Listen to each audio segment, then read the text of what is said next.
Pemirsa, dalam Pilkada 2024, daerah-daerah strategis di Indonesia, terutama yang berada di Pulau Jawa, dimenangkan oleh calon-calon kepala daerah yang diusung oleh Koalisi Indonesia Maju Plus. Sebut saja di Jawa Tengah yang dikenal sebagai kandang banteng ditaklukkan calon yang diusung Kim Plus, yaitu Ahmad Lutfi Taj Yassin. Perolehan suara calon pimpinan daerah lain, usungan Kim Plus yang tinggi dalam versi hitung cepat pun terjadi di sejumlah daerah strategis lainnya seperti Banten, Jawa Barat, dan Jawa Timur. Ya, hanya di Jakarta, calon kepala daerah yang diusung Kim Plus terganjal langkahnya. Meski untuk menyimpulkan itu, masih perlu menunggu hasil penghitungan resmi oleh Komisi Pemilihan Umum. Meski demikian, dominasi calon-calon yang diusung Kim Plus dalam pilkada ini pertanda apa? Kita akan membahasnya bersama dengan pengamat politik Universitas Indonesia, ada Cecep Hidayat, Ketua Tim Pemenangan Pasangan Ridho Ahmad Riza Patria yang nanti akan bergabung bersama kita, dan juga juru bicara PDI Perjuangan ada Seno Bagaskoro. Mas Seno, ini di sejumlah wilayah ataupun juga lembaga survei ini kan sudah melakukan hasil hitung cepat. Tapi apakah PDIP juga sudah melakukan perhitungan secara internal sendiri untuk bisa memonitor bagaimana calon-calon yang diusung PDIP di sejumlah wilayah, khususnya wilayah-wilayah yang strategis? Ya, terima kasih, Mbak. Selamat sore. Jadi pada poinnya sebenarnya dari hasil quick count pilkada kemarin yang kami cermati beserta hitungan internal dari saksi yang sudah kami kumpulkan melalui data-data C1 dari seluruh wilayah Indonesia, sebetulnya menunjukkan bahwa penguatan dari kemenangan pemilu eksekutif PDI Perjuangan di berbagai daerah ini menguat. Artinya apa? Kalau sebelumnya di tingkat gubernur kita menang di 6 daerah, hari ini kita unggul di 14 daerah dari total seluruh provinsi yang ada di Indonesia yang menjalankan pilkada. Lalu dalam konteks kabupaten kota, kita menang di 239 kabupaten kota yang pasangan calonnya adalah pasangan yang diusung oleh PDI Perjuangan. Total maka 239 ditambah 14. Ini dari 545 pilkada. Artinya apa? Di mana-mana penguatan itu terjadi. Di daerah-daerah yang fair play dan sportivitasnya berlaku dengan baik, rakyat mengawasi dengan baik, kami mengalami kemenangan di mana-mana. Di Jakarta pun demikian gitu ya. Selain kemudian di luar-luar, ada di Bangka Belitung, ada di Bengkulu, ada di Riau, ada di Papua, di Jogja mayoritas kabupaten kota dimenangkan PDI Perjuangan. Artinya dengan situasi pemilu yang tidak mudah, dengan berbagai macam intimidasi, mobilisasi kekuasaan yang terjadi di mana-mana, tetapi ternyata banteng masih perkasa. Ini yang harus saya luruskan dulu pertama. Nah, kedua, ternyata kandang bantengnya hari ini itu menguat di Jakarta. Ini di epicentrum politik, budaya, sosial, ekonomi, kultur masyarakat Indonesia. Ini kandang bantengnya sekarang ada di Jakarta. Dengan fakta apa? Fakta bahwa kami unggul dari hampir semua lembaga survei kredibel yang melakukan quick count mengatakan kami unggul. Itu yang pertama. Lalu data yang kami peroleh dari hasil KPU Real Count C1 KWK-nya juga kami mengalami keunggulan di angka 50,07%. Lalu dari lembaga-lembaga independen yang digerakkan oleh anak-anak muda, kami mengapresiasi misalnya ada kawan-kawan di Jaga Suara yang itu melakukan perhitungan secara independen, itu juga menunjukkan angkanya 50,07%, persis sama. Sehingga saya rasa ini membuktikan bahwa apapun kami masih banteng perkasa. Itu, Mbak. Baik, banteng masih perkasa. Tapi ketika kita lihat daerah-daerah strategis seperti yang contohkan Sumatera Utara, kemudian ada Jawa Barat, Jawa Tengah, Jawa Timur, terutama kita soroti Jawa Tengah. Ini kan yang disebut kandang banteng betulan. Yang lama mungkin ya, betul, kalau yang tadi lama. Mas Seno bilang yang baru, yang lama ini nih. kenapa, Mas? Artinya berdasarkan analisis Anda, kenapa di daerah-daerah yang strategis justru malah kalah, Mas? Ya, kalau di Jawa Tengah secara khusus saya juga beberapa kali ke sana. Nah, dalam konteks itu kan sebenarnya dengan angka 40% itu membuktikan seluruh mesin partai sebenarnya sudah bergerak secara optimum. Faktanya angka suara PDI Perjuangan di Pileg kemarin itu 25,9%. Dan hari ini di Pilgub mendapat 40, sekian persen versi berbagai quick count. Nah, dalam konteks ini saya rasa satu partai melawan semua partai. Ini semua partai ini dengan catatan ada plus-plusnya juga. Ada endorsement dari mantan presiden, dari artis-artis ibu kota yang melakukan berbagai macam gerakan. ditambah dengan berbagai gerakan-gerakan yang kami catat ini di Jawa Tengah di luar koridor konstitusional dilakukan oleh kekuatan instrumen negara. Ini dengan angka 40,9%. Ini saya rasa membuktikan bahwa sebenarnya semua daya upaya sudah kita gerakan. Tetapi kan menjadi tidak menarik kalau mengatakan bahwa pemilu ini ya kita lihat berbagai macam catatan itu sudah kami kumpulkan dan akan kami laporkan melalui mekanisme legal action yang sesuai. Di Oke. Sumatera Utara misalnya bagaimana pembagian beras yang diberi kode BN itu kan akronimnya sama dengan inisial pasangan calon gubernur yang memenangkan pilkada versi quick count BN, Mas. Sama dengan Bobi Nasution itu dengan beras nasional dibagikan di sana dengan masif.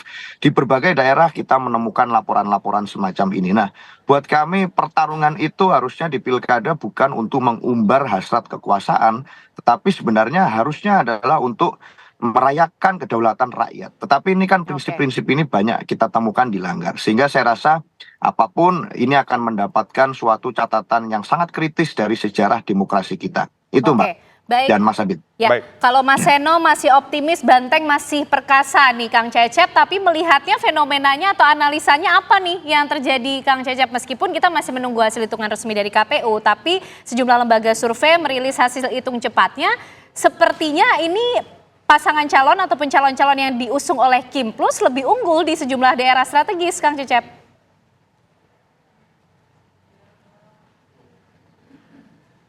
Baik, kita belum bisa mendengar suara Kang Cecep. Audionya masih di mute, bisa diaktifkan? Baik, kami masih belum bisa mendengar suara dari Kang Cecep Hidayat. Baik, kita akan memperbarui hubungan komunikasi dengan Kang Cecep, tentunya masih juga akan berbincang dengan Mas Seno, tapi usai jeda pemirsa kami akan kembali untuk Anda. Baik, tadi dikatakan oleh Mas Seno, Banteng ini masih perkasa dengan data-data yang sudah diuraikan. Saya ingin ke Kang Cecep. Kang Cecep, tapi kita lihat di sejumlah daerah strategis ini di Pulau Jawa, paslon dari Kim Plus ini unggul di hitung cepat. Anda menganalisisnya seperti apa? Cek ya, kita lihat dari hasil quick count ya. Terdapat dominasi Kim Plus di daerah-daerah strategis, baik itu di Sumatera Utara maupun tentu saja di wilayah-wilayah di Jawa, ya di Pulau Jawa, yaitu Jawa Tengah, Jawa Barat, Jawa Timur, dan juga Banten.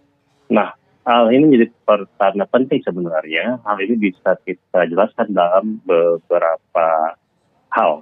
Pertama, ternyata ada efektivitas dari koalisi Kim Plus itu sendiri. Nah, kenapa dia bisa ada efektif? Ternyata Kim Plus ya dengan kekuatan strategi politiknya itu ya dengan kita tidak membahas strategi apa ya, tapi kira-kira dengan ada strategi politik yang dipilih itu akhirnya bahkan koalisi ini bisa mengalahkan kandang banteng yang sebelumnya yang Jawa Tengah yang sekarang sudah bergeser ke Jakarta. Nah, ini kan menunjukkan efektivitas. Kemudian yang selanjutnya masalah efektivitas dari koalisi Kim Plus ini adalah dukungan Jokowi. Bagaimana dukungan dari Presiden ke-7 Indonesia ini ternyata dalam derajat tertentu bisa memberikan efek elektoral yang kuat yang bisa mengkonsolidasikan ya suara pemilih yang loyal di daerah-daerah seperti itu. Itu yang pertama. Kemudian yang selanjutnya adalah adanya signifikansi dari daerah strategis sendiri. Ya memang kalau kita perhatikan Jawa sebagai pintu politik nasional ini kan penting ya untuk 5 tahun ke depan. Dominasi dengan dominasi atau menang Kim Plus di provinsi strategis Jawa Barat, Jawa Timur, Baik, Jawa Kang Tengah, Cecep. Banten dan terusnya itu punya pemilih besar dan punya dampaknya di masa depan. Oke, Ya. baik. Nampaknya mesin elektoral dari mesin dukungan dari Kim Plus ini berjalan dengan efektif. Sudah bergabung juga bersama kita Bang Riza. Bang Riza, di sejumlah daerah strategis ini khususnya di Pulau Jawa, paslon dari Kim Plus ini unggul dihitung cepat sejauh ini. Dan apakah ini sudah sesuai target yang kemudian dicanangkan sejak awal, Bang Riza? Ya, tentu kami bersyukur, berterima kasih kepada seluruh masyarakat di setiap isi kabupaten di seluruh Indonesia yang memang sedang melaksanakan pilkada. Alhamdulillah pasangan calon yang diusung oleh Partai Gerindra, oleh Kim maupun Kim Plus, alhamdulillah secara umum banyak sekali yang berhasil dan menang sesuai dengan target dan harapan. Tentu ini berkat kepercayaan masyarakat Oke, kepada pasangan calon yang Baik. kami usung. Bang Riza. Baik, Bang Riza nampaknya Ya. harus ditahan terlebih dahulu karena kita akan mendengarkan terlebih dahulu konferensi pers yang akan disampaikan oleh Presiden Republik Indonesia Prabowo Subianto. Ya, Presiden Prabowo Subianto menyampaikan kenaikan upah minimum provinsi sebesar 6% dan sebelumnya kemarin di peringatan Hari Guru juga ada kenaikan untuk guru ASN dan non-ASN. Kita lanjutkan dialog kita kembali. Bang Riza, tadi pertanyaan yang belum dijelaskan secara menyeluruh di sejumlah daerah strategis di Pulau Jawa, paslon dari Kim Plus ini unggul dihitung cepat. Apakah ini sudah sesuai dengan target? Silakan, Bang Riza. Ya, semuanya sesuai dengan target dan harapan ya secara umum. Tadi seperti di Jawa Tengah, di Banten, apalagi di Jawa Timur, di di Jawa Barat, di Sumut dan di Sulsel, umpamanya di beberapa daerah lainnya, alhamdulillah memenuhi target yang diharapkan, bahkan ada beberapa daerah melebihi dari target ya, kecuali memang di DKI Jakarta. Untuk beberapa daerah lainnya di luar DKI Jakarta memang memenuhi target, bahkan melebihi target, karena memang banyak sekali faktornya, diantaranya di Jawa Tengah. Pasangan kami itu pasangan nasionalis religius ya, berbeda dengan lain yang sama-sama nasionalis. Pasangan kami lama ya di Jawa Tengah, seperti Tarji Asin sebetulnya pernah menjadi wakil gubernurnya Mas Ganjar, dan anak dari Maimun ya, ulama besar di Jawa Tengah dan Indonesia tentunya. Oke. Juga Pak Lutfi, Kapolda sebelumnya juga tour of duty-nya memang kebetulan banyak di Jawa Tengah dan dekat dengan masyarakat, Baik, Bang Riza. dekat dengan Wong Cilik. Jadi banyak faktor. Begitu juga di daerah-daerah lain kenapa kita menang. Selain program-programnya, kedekatan, sering turun. Dan yang paling penting adalah teman-teman paslon di seluruh Indonesia ini mengkampanyekan program-program Pak Prabowo seperti makan gizi gratis dan program-program lainnya yang diterima oleh masyarakat, yang baik oleh masyarakat, itu ikut dikampanyekan. Sehingga pemilih-pemilih Prabowo kecenderungannya sebagian besar akan memilih pasangan yang diusung oleh Partai Gerindra atau Kim. Oke, Bang Riza, di sejumlah daerah calon yang diusung Kim Plus unggul. Tapi bagaimana dengan di Jakarta? Optimis 2 putaran di Jakarta, Bang Riza? Ya, memang di Jakarta berbeda ya dengan daerah-daerah lainnya. Ya, memang di sini sangat ketat. Ada beberapa faktor kenapa di Jakarta belum berhasil seperti daerah-daerah lainnya. Banyak faktor tentunya yang memang harus terus kita evaluasi, kita perbaiki ke depan di DKI Jakarta. Namun demikian kami optimis akan masuk di putaran kedua dan kita nanti akan secara lebih baik lagi, lebih komprehensif lagi melaksanakan program-program dan strategi pemenangan di putaran kedua yang kami sudah paham betul sejak awal sebetulnya apa yang menjadi kekurangan yang harus terus diperbaiki, ditingkatkan. Karena memang waktu pilkada serentak di tahun 2024 ini berbeda sekali dengan pilkada 2017 dulu waktu kita mengusung pasangan yang diusung oleh Partai Gerindra bersama PKS umpamanya. Dan juga waktu kita mengusung Pak Ahok, Jokowi Ahok di tahun 2012 umpamanya. Ini berbeda sekali. Pilkada tahun ini pilkada yang singkat sekali waktunya, sementara paslon memang harus lebih banyak sekali turun ke lapangan ya. Waktunya terbatas dibandingkan dulu. Waktu dulu tuh waktunya banyak sekali, lebih dari setahun bisa turun di lapangan. Sekarang tidak lebih dari 2 bulan waktu yang tersedia untuk turun di lapangan. Saya kira itu nanti yang menjadi evaluasi dan pembelajaran bagi kami untuk lebih meningkatkan lagi di waktu yang terbatas sekali. Ya, tim dari Kim Plus ini dari tim pemenangan pasangan Ridho yakin 2 putaran dan hal ini berbeda nih dengan tim pemenangan dari Pramono Rano yang menyatakan ini 1 putaran. Nanti kita akan bahas usai jeda ke Mas Seno, tetaplah di Kabar Petang. Baik, kita langsung ke Mas Seno. Mas Seno, ini kan tim pemenangan dari Pramono Rano ini masih yakin kalau pemilu di Jakarta, Pilkada Jakarta ini 1 putaran. Tapi bagaimana kalau skenarionya memang menjadi 2 putaran, apakah juga siap? Pertanyaannya skenario dari siapa? Kalau skenario dari rakyat Jakarta kan sebenarnya sudah bisa tergambar. Pertama dari tren survei dari masa ke masa itu kan memang angka Mas Pram dan Bang Rano itu mengalami peningkatan terus-menerus. Itu gayung bersambut dengan bagaimana kegiatan kampanye selama 2 bulan terakhir. Mas Pram dan Bang Rano ini masing-masing satu hari bisa lebih dari 10 titik itu masing-masing bergerak. Tim pemenangan, relawan, simpatisan dengan seluruh kelompoknya. Bagaimana dukungan dari mantan-mantan gubernur Jakarta, bagaimana dukungan dari komunitas, kelompok pecinta bola dan lain sebagainya yang ikut bergerak mendukung itu sangat tampak di media sosial maupun di darat. Sehingga dalam konteks itu tentu saja saya rasa kalau seluruh hasil survei menunjukkan sebelum pemilu berlangsung kira-kira angkanya adalah di atas 50% dan quick count dari 6 lembaga survei mengatakan di atas 50%, sebenarnya itu saja sudah menggambarkan bahwa Pilkada Jakarta ini ya lazimnya ya satu putaran, idealnya satu putaran, yang menggambarkan suara rakyat Jakarta ya satu putaran. Apalagi ditambah dengan perhitungan internal kita, ditambah dengan hasil hitungan yang dipublikasi, misalnya bagaimana C1 KWK dari Realcon KPU yang kita hitung dan seterusnya. Ini semuanya mengatakan satu putaran. Bagaimana analisis dari lembaga-lembaga independen yang melakukan penghitungan, semuanya berkesimpulan bahwa Pilkada Jakarta semestinya satu putaran. Tentu kami akan menghormati dan menunggu hasil rekapitulasi berjenjang yang resmi dari KPU untuk mengumumkan hasilnya. Tetapi kalau sudah tergambar seperti ini, akan menjadi lucu dan aneh kalau itu bertolak belakang dengan logika saintifik kita. Baik. Akan Oke. lucu dan aneh kalau nanti yang diumumkan bertolak belakang dengan berbagai hasil quick count Ya. dan juga dari perhitungan suara yang kita hitung berdasarkan C1 yang kita Baik. kumpulkan dan yang dipublikasi oleh KPU. Saya rasa itu, Oke. Mbak. Ya. Baik Dan Mas tadi. Heno. Bang Riza, bagaimana menanggapi hal ini? Apakah Kimplus mempunyai gambaran yang berbeda sehingga sampai sejauh ini masih optimis bahwa Pilkada Jakarta kan berlangsung 2 putaran? Iya, tentu kami punya optimisme yang tinggi dan juga memiliki data yang kami kumpulkan, kami hitung berulang kali. Jadi kami menghormati berbagai lembaga konsultan, lembaga survei yang melakukan quick count ya.